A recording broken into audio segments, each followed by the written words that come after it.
Devananda Pandit finds himself within the pages of Sri Chaitanya Bhagavat. He finds himself mentioned within the pages of Sri Chaitanya Charitamrita. He finds himself mentioned within the accounts of Gaur Ganadesh Deepika. He finds himself mentioned within Sri Chaitanya Mangala. So he is highly mentioned throughout so many of our accounts on the life of Sri Chaitanya Mahaprabhu. In fact, we hear from that Gaur Ganadesh Deepika that previously Devananda Pandit was known as Bandari Muni, who was the Sabha Pandit, or the royal Pandit for Nanda Maharaj. And each day he would regale the citizens of Vrindavan and those who lived within Nanda Bhavan with the stories from Vedic literature. So Devananda Pandit was a scholar, a Brahmin. He was renounced. He was a wealth of good qualities. And he would preach exclusively from one literature and one literature alone. He would only ever preach from Srimad Bhagavatam. He knew Srimad Bhagavatam like the back of his hand, forwards, backwards. However, he would preach Srimad Bhagavatam and never mention devotion. Somehow or other, he would read Bhagavatam, preach from Bhagavatam, and never mention bhakti. So herein lies the problem. And accounts state that Srila Bhakti Siddhanta Saraswati Thakur had much to say about many of these things. But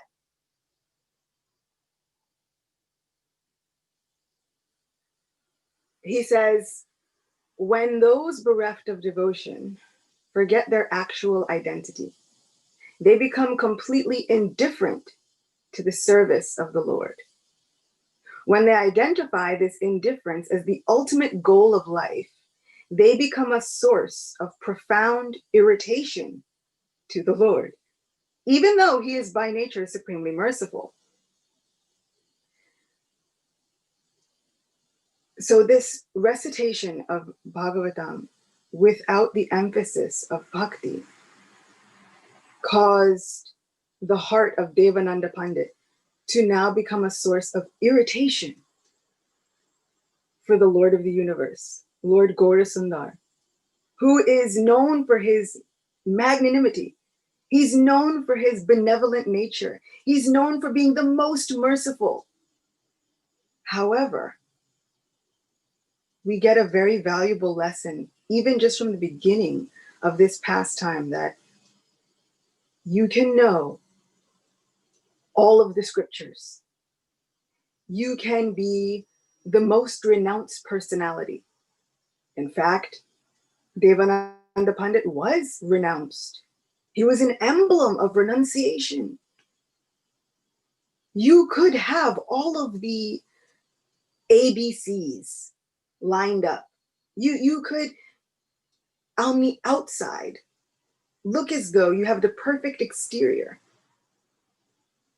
But if you have a heart which is devoid of devotion, a heart devoid of faith in the Vaishnavas and faith in the Lord himself, if you have a heart which is devoid of bhakti, somehow now all of those other good qualities just serve to become a source of irritation for the Lord of the universe.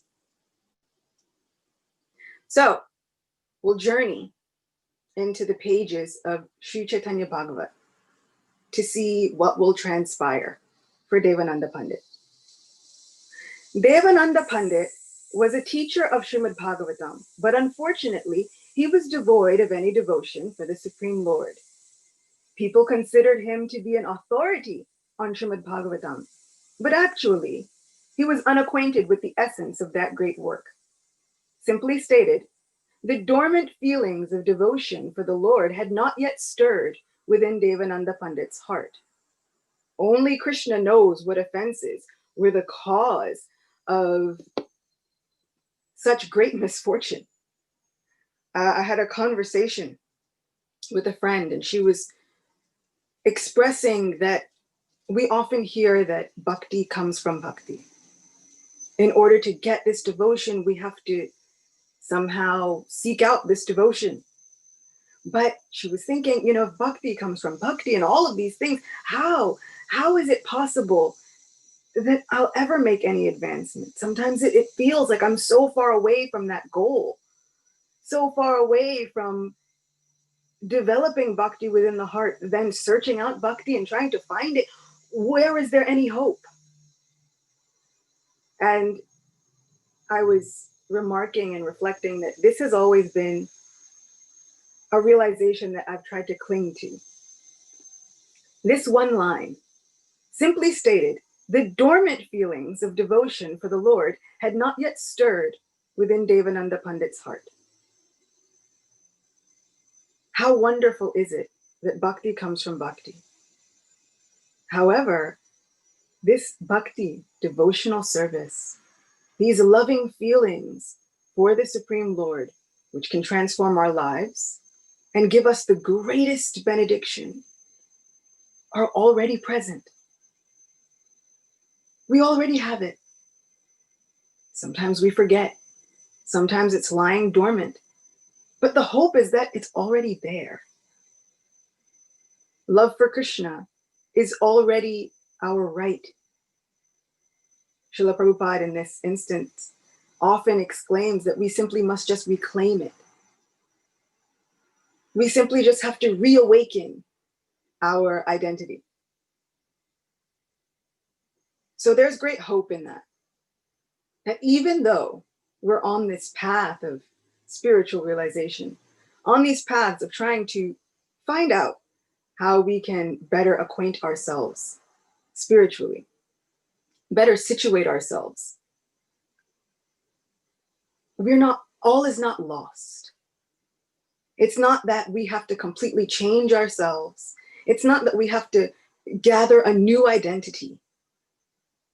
We seek out those who have already reawakened their own identities in an effort to find out, okay, what did you do? What worked for you? Tell me how I can somehow just get to this point where you are. And so we find these yearnings within our hearts to find these gurus, these mentors, these guides on the path of divine love. Not to give us something that we don't already have, but to give us the tips and the tricks and the spiritual life hacks that will help us reawaken what is already there. So Devananda Pandit, unfortunately, was completely covered over to an extent where this great,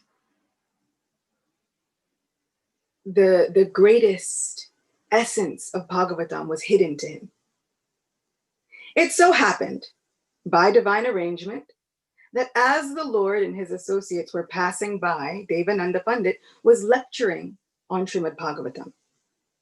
The omniscient Lord overheard the discussions, which were completely devoid of references to the devotional service of the Lord, becoming enraged because, once again, we heard his heart now had become a source of irritation for the Lord. So now, the Lord, who is usually very mild-mannered, very sweet-natured, now Lord Chaitanya becomes enraged. The Lord exclaimed, "What right does this man have to speak on Srimad Bhagavatam? He's completely ignorant of its essential message. Srimad Bhagavatam is the literary incarnation of Lord Krishna. It is the ripened fruit of all Vedic knowledge. This fool does not know anything about Bhagavatam. He tirelessly toils, explaining the Bhagavatam without even mentioning devotional service. Today, I will tear his explanation to shreds."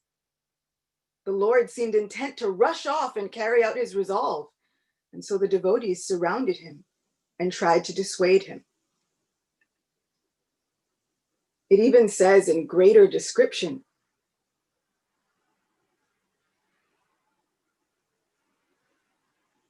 The Bhagavatam promotes bhakti as the ultimate goal of life. Sri Chaitanya Mahaprabhu continues his rant.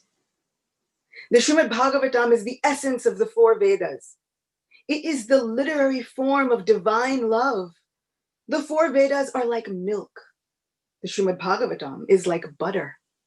Shukadev Goswami is the churner of that butter, which is eaten then by Parikshit Maharaj. That Shukadev Goswami, who is dear to me, knows the meaning of Srimad Bhagavatam. In Srimad Bhagavatam, Shukadev Goswami has expressed truths about my very self. He has expressed my own opinions. Me and my servants are glorified in the Srimad Bhagavatam. One who finds a difference between myself and my servants will find all his good intelligence destroyed. An irreligious person who rejects bhakti and finds some other meaning in the Srimad Bhagavatam will never understand Bhagavatam. After saying all these things in an angry mood, Sri Chaitanya Mahaprabhu began to flee from the house of Devananda Pandit, which he considers condemned.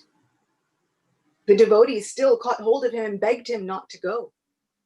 Here is an incredibly graphic lesson. Our readings of Srimad Bhagavatam, our hearings of all of these great scriptures should cause a flood of bhakti within our hearts. Somehow we should yearn to listen and develop a love. Even if sometimes we find that we are not able to maintain our focus for the entirety of the duration of the reading, somehow if we can find one sentence to cling to that makes us remember, this is why I love Krishna. And this reminds me of why Krishna loves me. If we can cling to one sentence, one phrase, one line, one word, this will bring us closer to Krishna. And if we cannot find anything with which to remind us of the love of Krishna, well, we see what happens to Devananda Pandit. Then Sri Chaitanya Mahaprabhu starts to flee his house, which to me is quite symbolic. We have the heart wherein all of these realizations can occur, but now Mahaprabhu is fleeing from this place. Not finding love in these wonderful recitations and narrations will cause the Lord of the heart to distance himself from our own hearts and consider that place condemned. The Lord was fond of roaming around Navadvip, accompanied by his associates. One day, he came to the outskirts of town. There, he happened to pass a place for drinking alcoholic beverages. When he smelled the alcohol, the Lord was reminded of Varuni, an intoxicating drink made from honey that is the favorite of Lord Balaram. This caused the Lord to become absorbed in the mood of Sri Balaram. In a trance, he shouted to Srivas Pandit, "Let's go inside." Srivas fell at the Lord's lotus feet and begged him not to do so. But the Lord responded, "Do I also have to be restricted by rules and regulations?" Srivas Pandit explained, "My Lord, you are the universal father and perfect example. If you transgress social rules, then who is left to uphold them? And those who criticize you out of ignorance will certainly have to suffer for many lifetimes. You are the emblem of religious principles. Who will be able to make sense of this pastime that you are preparing to perform? If you insist on going into the bar, I shall drown myself in the Ganga." Smiling, the Lord replied, "I do not want to go against your wish, and so I will not go inside." So what's the lesson of this very unique pastime? Mahaprabhu wants to go into a bar. Srivas Pandit forbids him to do so. "I will drown myself in the Ganga," but why? Does he think that Lord Chaitanya will be contaminated in any way, shape, or form? Of course not. But herein lies the lesson of the compassionate heart of a Vaishnava. Srivas Pandit knows no one will be able to make sense of this. They will not be able to make heads or tails of this. The people of Navadvip already see you as a very eccentric personality. They may already be making offenses toward you. But if they see you go into this bar, into this tavern, who knows what you will do in your maddened state of divine ecstatic love? I won't be able to hold you back. And if you do something that could be considered somehow against religious principles, these people of Navadvip will further offend you. They will further say things that will just hurt my heart. And I won't be able to tolerate hearing this. Hearing their words of mistaken, of all kinds of misunderstandings against your nature and your personality will just make me want to give up my life. So, with all of that subtext, what he says outwardly is, if you go in there, I'll drown myself in the Ganga. Mahaprabhu, after all, is Paramatma. Understanding the full nature of the heart of Srivas Pandit, finally he says, fine, I won't go. But he understands that it's not about Mahaprabhu following any rules and regulations. He is the be-all, end-all of all rules and regulations. They should all be followed just to attain his association. One glance from him, that's it. But he knows that really it's about protecting the heart of Srivas and protecting the citizens of Navadvip against committing further offenses toward the Supreme Lord. Indeed, the Lord gradually gave up the mood of Lord Balaram and continued on his way. When the drunkards inside the bar saw Nimai Pandit pass by, they became excited and loudly called out, Hari, Hari! One of them said, that Nimai Pandit is a good and honorable person. I like his behavior, especially the way he chants and dances. It's often said that one can understand the nature of a person that they can fully identify with. These drunkards were very fond of being unabashed in their expression of their happiness and their joy. And so they could understand the behavior of someone else who was completely free to act as they felt. So they said, I like his behavior, especially the way he chants and dances.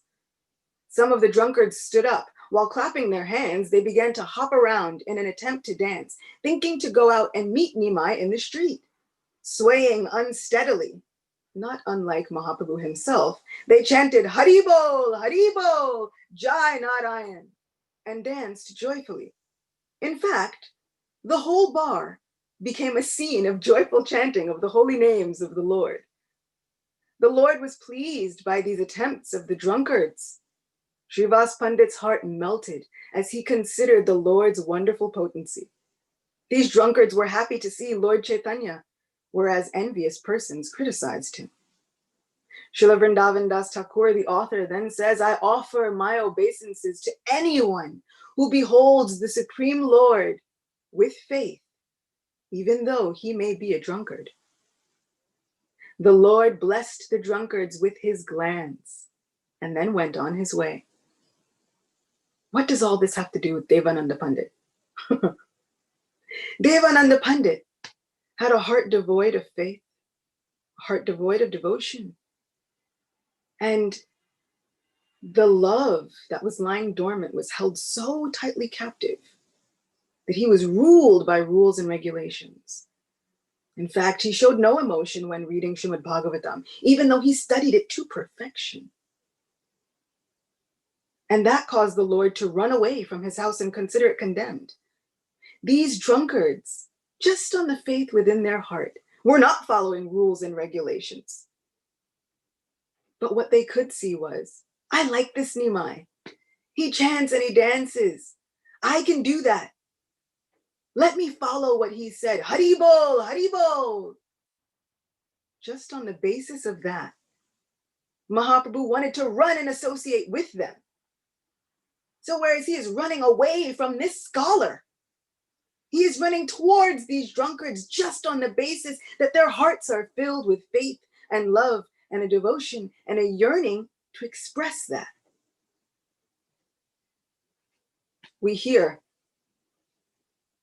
of a similar story of another scholar, another Brahmin, whose heart has become devoid of devotion due to their transcendental learning of Vedic scripture. Another Ekadashi story. We hear of Durvasa Muni in the 9th canto of Srimad Bhagavatam, who goes and he seeks the audience of Maharaj Ambarish, who had been fasting on Ekadashi.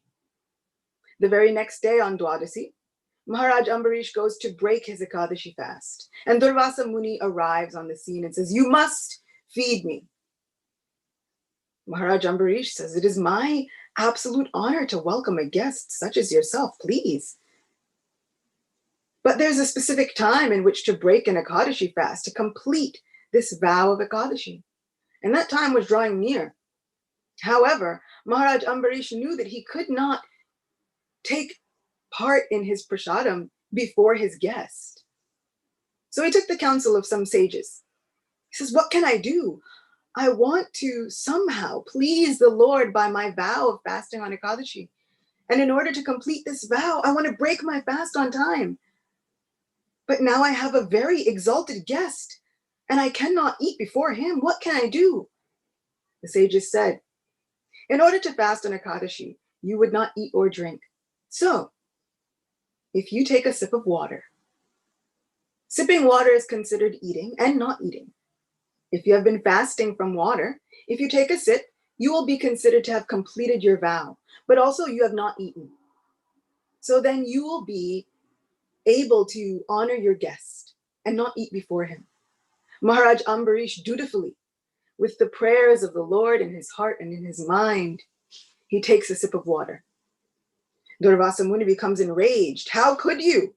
I came as your guest and you've done something else before attending to me? For this offense, I'll curse you with condemnation. You will be devastated. All results of your pious activities will be reduced to ashes. Everything that you know, everything that you have tried to continue to please the Lord will be reduced to nothing." Maharaj Ambarish was silent. He was forlorn. He felt completely devastated. He wanted to fall at the feet of Durvasa Muni and beg for his forgiveness, but Durvasa Muni was not hearing any of it.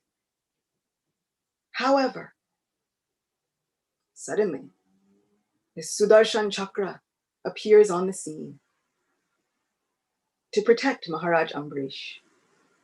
Because Durvasa Muni he's invoking by his curse a fearsome demon that will come and even kill Maharaj Ambarish. This is how far Durvasa Muni has gone in his anger from one small act. So this demon invoked by the anger of Durvasa Muni wants to completely eradicate, kill Maharaj Ambarish. Sudarshan Chakra comes to protect him. Not only does Sudarshan Chakra come to protect Maharaj Ambarish and devastate this demon, but now the Sudarshan Chakra is now wanting to consume Durvasa Muni. Durvasa Muni flees all over the universe, to all the different heads of the universe, the presiding deities of the universe, Lord Brahma, and even Lord Shiva himself, whom Durvasa Muni is a partial expansion of. No one can help Durvasa Muni from the wrath of the Sudarshan Chakra, who is following him hot on his tail. Finally, he comes to the abode of Lord Narayan, falls at the feet of the Lord and says, "My Lord, save me. You must. I am a Brahmin. You are known as one who is kind to the Brahmins. You are forever extolled within the Vedic literatures. You are kind to the cows and to the Brahmins. Namo Brahmanya Devaya Go Brahmanahitaya Cha Jagadhitaya Krishnaya Govindaya Namo Namaha." Says, "You must protect me. I'm a Brahmin." And Lord Narayan says, "While I understand that you are a Brahmin, my heart is no longer sympathetic to your plight. You're on your own. Durvasa Muni is stunned. What will happen to me? What will happen to all of the Brahmins? What kind of precedent will this set for eons to come? Lord Narayan says, what kind of precedent have you been setting for eons to come? You've gone and created trouble for my devotee. You've thought yourself superior to my devotee. On what basis? That you are a Brahmin? That you have studied some Brahminical culture? Brahmins are supposed to teach the other varnas and ashrams within Vedic culture. What have you taught? You've roamed around the universe just being angry for no reason. My devotee sought to please me by fasting on Ekadashi. He had no other goal other than my pleasure within his heart. He was not fasting on Ekadashi for some pious merit or to eradicate his own sins. All he thought was to please me, and you thought to curse him? I cannot be sympathetic to you. Though you may be a Brahmin, my heart has become hardened to you. I don't even desire to look in your direction. Durvasa Muni says, I've studied everything. I've studied Vedic literatures. I have done penance for thousands of years on your lotus feet. And he says, and what has it gotten you? Lord Narayan says, you've studied all of these Vedic literatures, but you have no love for me or my devotees. And so because you have studied all of this Vedic literature, but you have not developed love or faith in me or my devotees, this study has made your heart a spiritual wasteland. Your heart is like a desert, devoid of the oasis of bhakti. There is no nectar to be had anywhere within your heart. I can't help you. Durvasa Muni says, well, then what will I do? What am I supposed to do? Where will I find some help? Lord Narayan says, I can't help you. The only thing that can help you is going back to Maharaj Ambarish.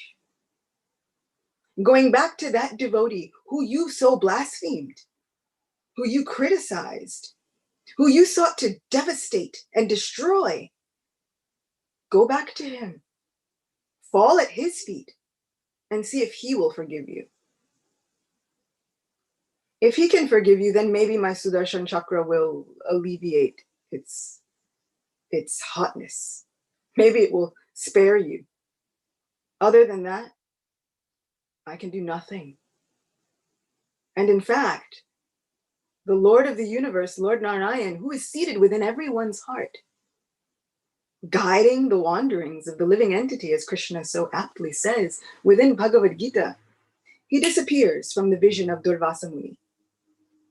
So again, we see what happens when all of our knowledge does not arrive at the very doorstep of bhakti and devotional divine love. If all of our knowledge takes us anywhere else, it causes the Lord of the heart to disappear. And no, he doesn't ever leave the heart, but he can disguise himself until he is unrecognizable to us. And what kind of misfortune would that be? Durvasa Muni does go, and he falls at the feet of Maharaj Ambarish, begging for forgiveness. And of course, Maharaj Ambarish lifts him up and he says, you are a great sage. I hold no ill will towards you. I consider that anything you might have said was for my own benefit, but I just hope that I did not offend you in any way. Please, just be pleased with me. And in this moment, Durvasa Muni realizes the greatness of the devotees of the Lord, who can somehow consider above all else, above their own pride, above their own welfare. They just think, let me not offend another Vaishnava. Let me not offend someone else who might be dear to Krishna, my Krishna. In great humility, Durvasa Muni embraces Maharaj Ambarish and prays to never again be consumed by this thought process of I am superior to another. I've studied more than this person. This person cannot be considered a Vaishnava because they have not done this, that, or the third. This is the example of what we see with Devananda Pandit. He has now distanced himself from the Lord of the heart. And an existence like that can only have one fate. This fate is miserable. You find no happiness anywhere. And ultimately, a fate of one who has distanced themselves from the Lord of the heart by turning their heart into a spiritual wasteland, into a spiritual desert. Ultimately, what comes is Vaishnava Aparad, committing offenses to a Vaishnava, which we see with Durvas Muni, and which we will see with Devananda Pandit. So the Lord blessed the drunkards, and then he left. After walking some distance, Lord Chaitanya saw Devananda Pandit coming in the opposite direction. Upon seeing him, the Lord felt rage rising within him as he remembered an incident from long ago when Devananda Pandit had offended Srivas Pandit. This had occurred when Nimai was in the mood of a scholar before he even inaugurated the Sankirtan movement in earnest. One day, Devananda Pandit was teaching Srimad Bhagavatam to a group of students. Desiring to hear that great literature, Srivas went to where Devananda was lecturing to a large audience. Every syllable of Srimad Bhagavatam is saturated with the nectar of love of God. As Srivas Pandit listened, his heart melted with transcendental ecstasy. When Srivas began to breathe heavily and cry, the students next to him felt disturbed. The mundane, agnostic students complained, "This man is creating a nuisance. How can we study if he goes on like this?" Being absorbed in ecstasy, Srivas could not even hear the comments. As tears streamed from Srivas's eyes, the students plotted and then dragged him out of the assembly. The teacher, Devananda Pandit, did not object, for he was of a similar mentality. When Srivas came out of his trance and saw that he was in the street, he felt very saddened and returned home. Now, as Lord Vishwambar, the maintainer of all the universes, saw Devananda Pandit approaching, he vividly remembered this incident. For after all, he is the Paramatma within everyone's heart. The Lord accosted him with angry words. "Hey, Devananda, once a devotee named Srivas Pandit attended one of your discourses on Srimad Bhagavatam and then was dragged out of his assembly by your students. Being absorbed in listening to the pastimes of the Lord, he cried, being moved by spiritual emotions. What was his offense? Should Srivas Pandit have been treated with contempt and dragged out of the assembly? This was a great offense on your part. Maybe you pose as a teacher of Srimad Bhagavatam, but you do not have even the slightest understanding of its purpose. When a person has eaten to his full satisfaction, only then does he feel amicably disposed to the world around him. As for you, although you teach others, you yourself cannot even relish even a bit of the divine nectar that can give one unlimited, transcendental pleasure."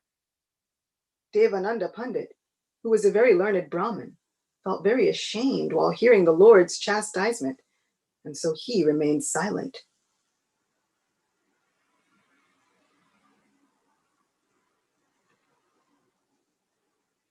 Lord Vishwambar finished speaking and then departed. In very many tellings, he tells Devananda Pandit, "You will never understand Srimad Bhagavatam, even in countless lifetimes. All of your study has been for nothing. You failed."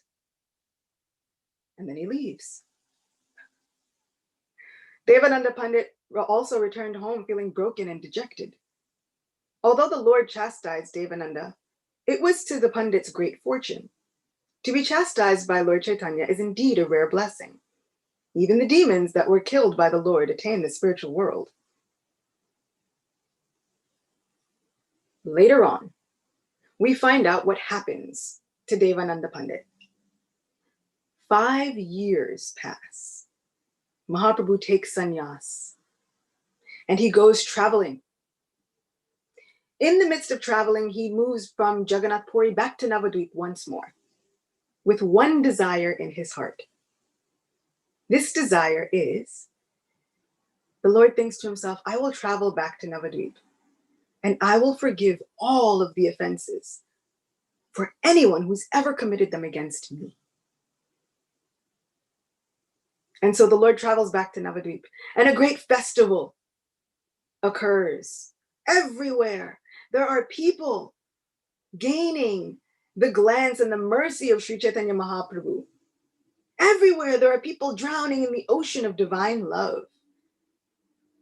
Everywhere there are people showing ecstatic symptoms by gaining the favor of Sri Chaitanya Mahaprabhu. And this is so wonderful because how merciful is our Lord. You are never too far gone. Even if you have committed Vaishnava Aparad, which they say there's no coming back from, still, you're never too far gone. The Lord will devise another way to try and rope your heart back in.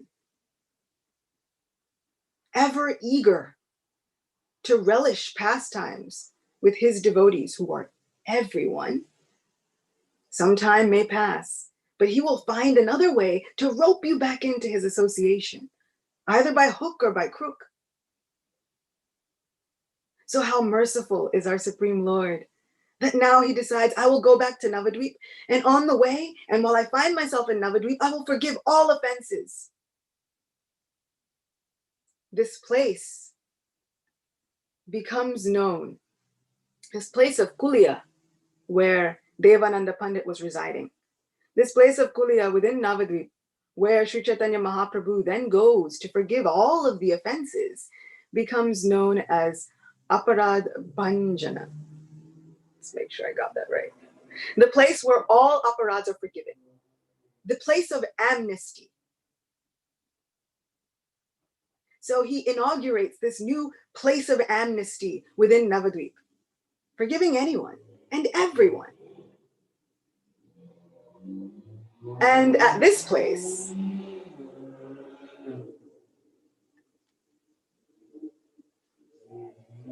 there is a Brahmin who enters in the house of Vidyavachaspati, where the Lord had taken up his residence at this moment to forgive everyone. The Brahmin enters and immediately begins to touch the feet of Sri Chaitanya Mahaprabhu. He catches hold of his lotus feet and says, "Oh my Lord, I have a prayer. Without understanding things properly, I committed a grievous offense by criticizing a Vaishnava. I used to taunt him by shouting, 'In Kali Yuga, who can be a real Vaishnava? What is this nonsense kirtan?' In this way, I condemned myself. Whenever I remember this, my mind burns with grief. Oh, my Lord, kindly tell me, how can I atone for my sins?" Here is the beginnings of surrender. We often ask the question, how can we surrender? How can we become more humble? It begins with being honest. And, not the kind of like honesty where we have a conversation with another Vaishnav and we say things like, and this has happened to me. Someone will say, Mataji, I am your servant. I am your obedient Vaishnav servant. Mataji, I am nothing in front of you. I am so fallen. And after that prologue, they proceed to tell me everything that they think that I've done wrong. So here we have this Brahmin who admits, the first thing he does, and he goes and he admits to the Lord, verbally, he admits, I have a problem. I've done this thing. I have criticized these Vaishnavas, thinking, who can be a real Vaishnava in this Kali Yuga? You can't follow these rules and regulations. What is this nonsense kirtan that you're doing? You're not chanting properly. You're not even doing any of these things properly, and you think there's going to be some advancement made. How many times have we found ourselves in a similar mindset, thinking a similar thing, feeling a similar sentiment, whether we've said it or not? Sometimes we catch ourselves before we say it. Sometimes it slips out, especially in the realm of social media, where it's so easy to kind of type things out before we think about it. Oh, and then it's out. And this Brahmin says, in this way, I've condemned myself. I don't know what can become of my fate. What can I do? From that moment of being honest, really, actually saying, I've done this, and this is a problem. The response of the Lord is this. Lord Chaitanya smiled benignly upon hearing the Brahmin's straightforward and honest confession. If we are able to honestly look at our faults, and not the honesty of, oh, I've admitted my fault, and now I'll just go and do it again, but really honestly looking at our faults with an earnest willingness and a desire to change that fault, the Lord smiles upon us benignly. He said, if one who has consumed poison drinks Amrit, the nectar of immortality, gradually the effects of the poison weaken. Your criticisms were like drinking poison. Now you must drink the nectar of Lord Krishna's name and pastimes with the same mouth. Use the tongue that offended Vaishnavas to glorify them. I am telling you truly that this is the only means of purification for one who criticized devotees due to ignorance. If one gives up such offensive behavior and thereafter constantly glorifies the Supreme Lord and his unalloyed devotees, he totally destroys his sins. Otherwise, millions of penances and pious activities cannot counteract the offenses committed against a Vaishnava. The devotees were very happy to hear these instructions. And the very next visitor was Devananda Pandit. When Lord Chaitanya was still a grihastha in Navadvip, Devananda Pandit had a desire. He had no desire to meet him because he did not have sufficient faith in Lord Chaitanya, even though he possessed the required piety. He was a pious person. He was a good guy. But because he had no faith in Lord Chaitanya, his existence was devoid of all the mercy. And without that mercy, there was nothing to be had. In this regard, in Bhagavad Gita, chapter 9, text 3, there is one verse. Shishirata Murlidhara ki jai. There is one verse. Those who are not faithful in this devotional service cannot attain me, O conqueror of enemies. Therefore, return to the path. They therefore return to the path of birth and death in this material world.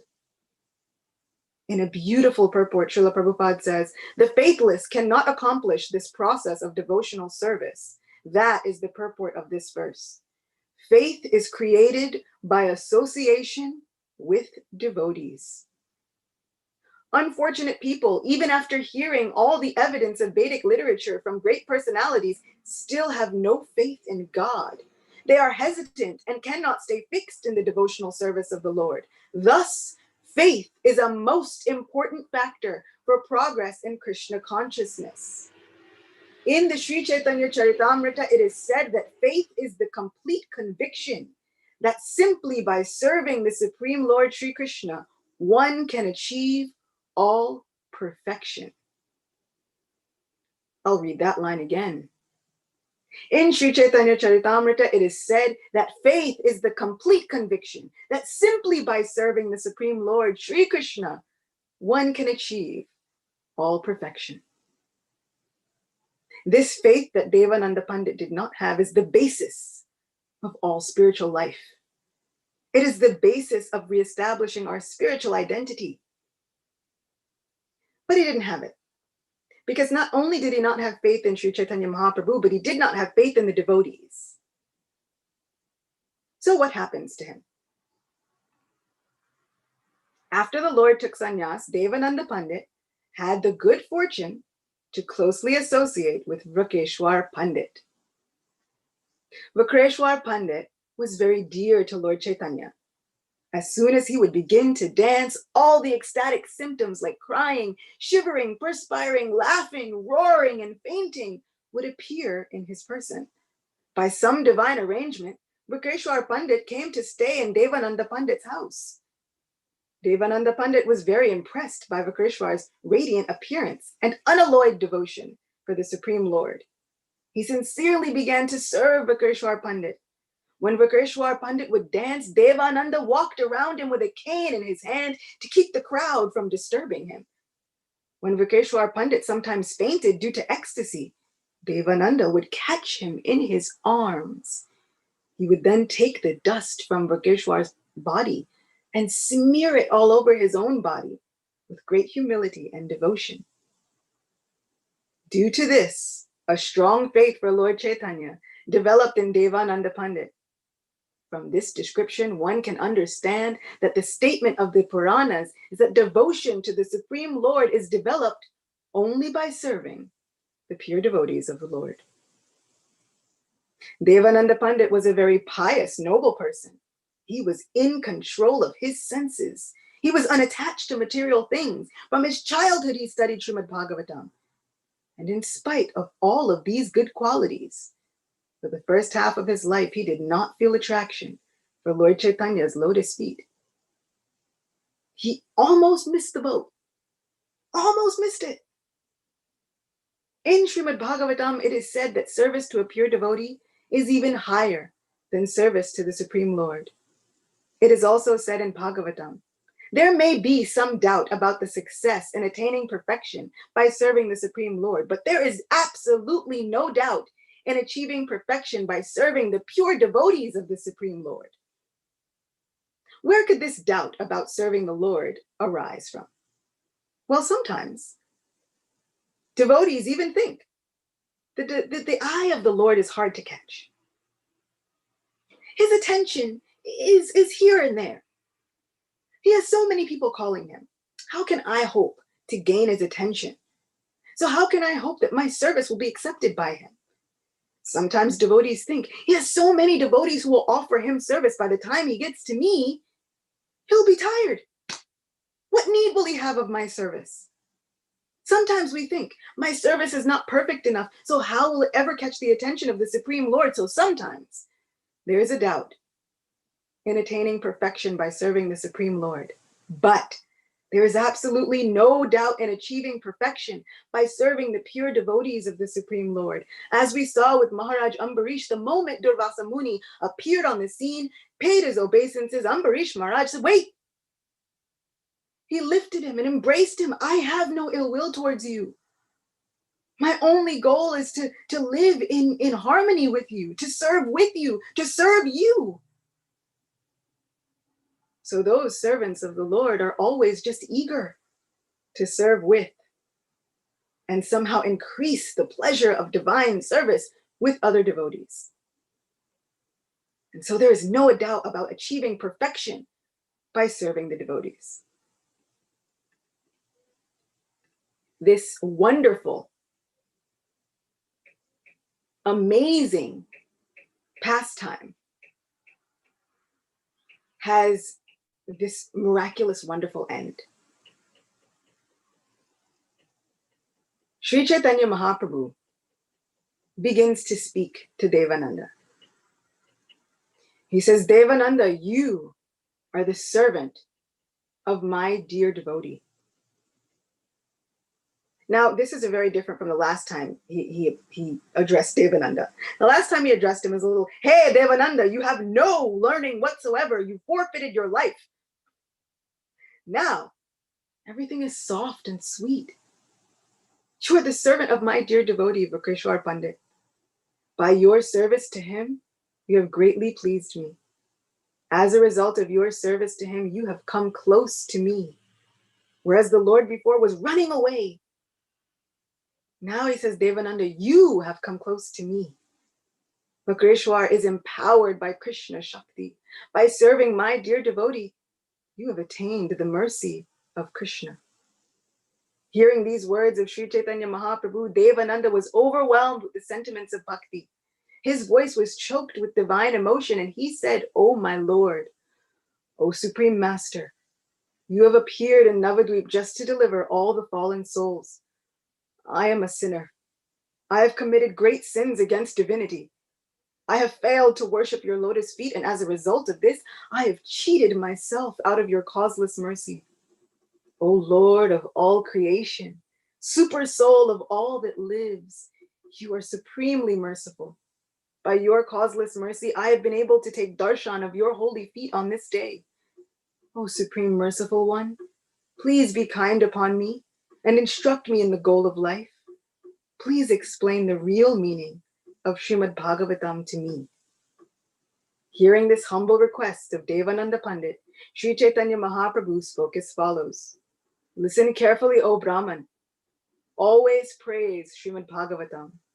Never let any explanation of Srimad Bhagavatam other than bhakti issue forth from your lips. From beginning, middle to the end, this is its meaning. Constant devotion to Krishna is eternally perfect, flawless, and infallible. It is the highest goal of life. The Supreme Lord appears as innumerable avatars, beginning with Kurma. His appearance and disappearance is transcendental. In this same way, Srimad Bhagavatam is not a material creation. Its appearance and disappearance is completely divine and transcendental.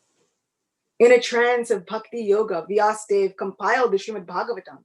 It passed through him and appeared on his tongue as a result of the mercy of Sri Krishna.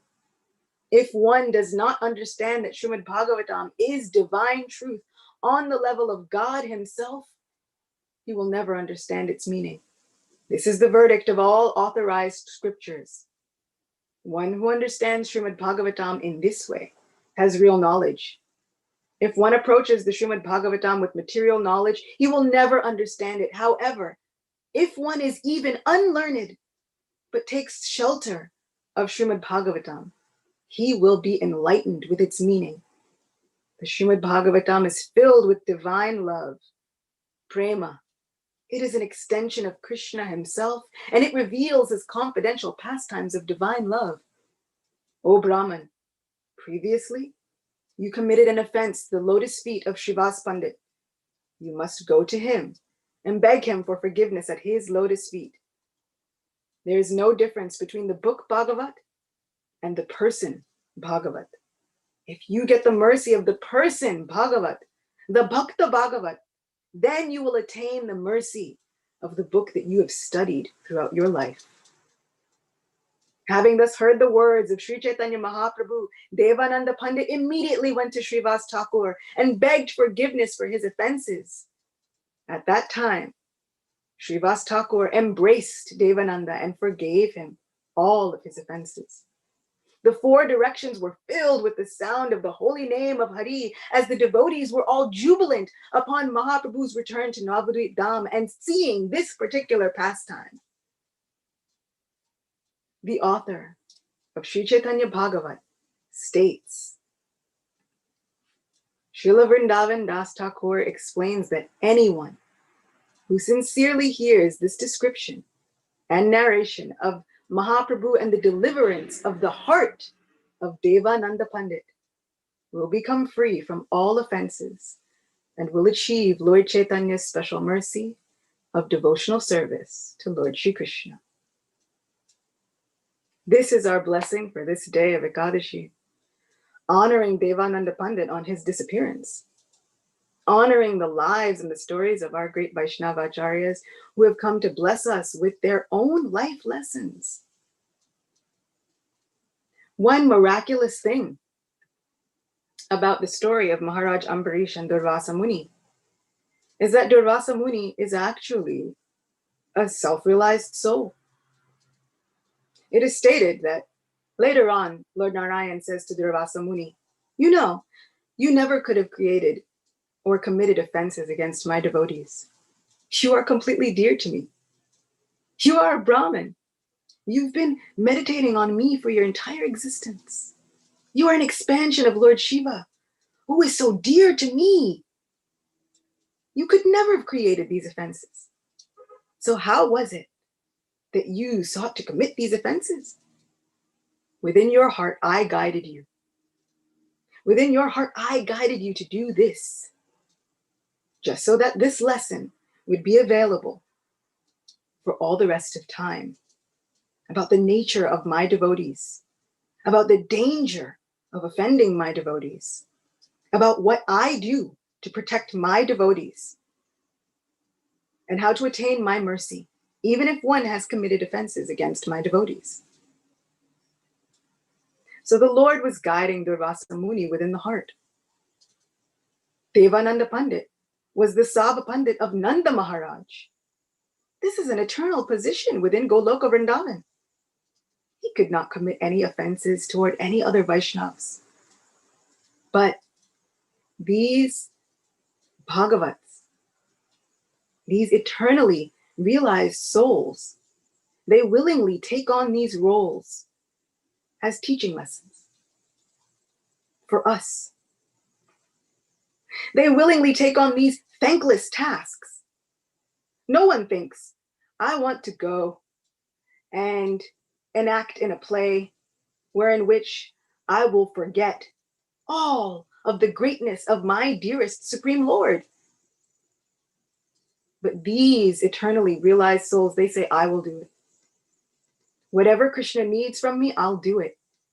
If he needs me to go as a lesson, if he needs me to undertake this as a lesson for others, I'll do it.